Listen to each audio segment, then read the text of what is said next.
Next up, we're going to look at modifying and rerouting. To modify an existing route, there are two approaches, either reroute or rearrange.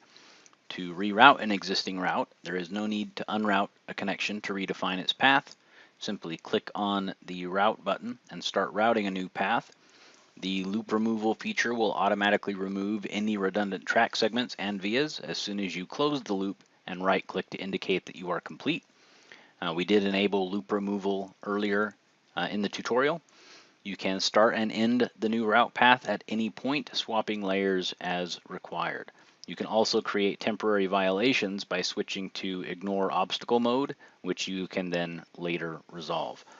Now, loop removal is enabled in the PCB Editor interactive routing page of the preferences dialog that we looked at earlier, but there are situations where you may want to create loops. For example, PowerNet routing. If necessary, loop removal can be disabled for an individual net. We do this by editing that net within the PCB panel. To access the option, go ahead and set the panel to nets. Locate one of the nets that you wish to change. Double click on it, and within the net dialog, simply uncheck the box for remove loops, and loop removal will be disabled for that specific net. We can also rearrange existing routes. To do this, simply click and drag on the route and let go when you're happy with the placement. While you are in this mode, you can also press Shift-R to toggle between push, hug and push, and ignore. To convert a 90-degree angle to a 45-degree route, just start dragging on the corner vertex. I'll go ahead and create a 90-degree route here real quick.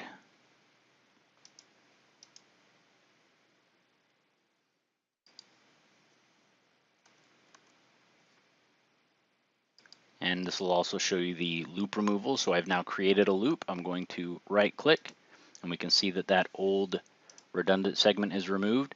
Now to create a 45 in a 90, we're going to click and hold. A visual pick list will pop up because it wants to know which track segment you're actually looking to select because they are co-located. In this case, we can simply select either of these, and as we complete that drag, we can see that that 45-degree corner is put in for us. While dragging, you can move the cursor and hotspot snap to an existing non-moving object such as a pad, and we can use this to help align the new segment location with an existing object and avoid very small segments being added. To break a single segment, we want to first select the segment and then position the cursor over the vertex center, and we can add new segments in this way.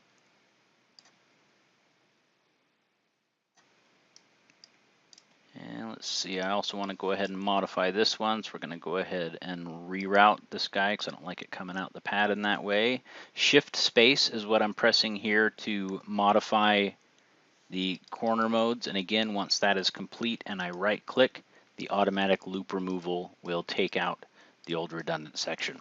So after watching this, just spend a little bit of time within your PCB trying out the various rerouting and rearranging of your tracks, and when you're comfortable, go ahead and move on to the next video.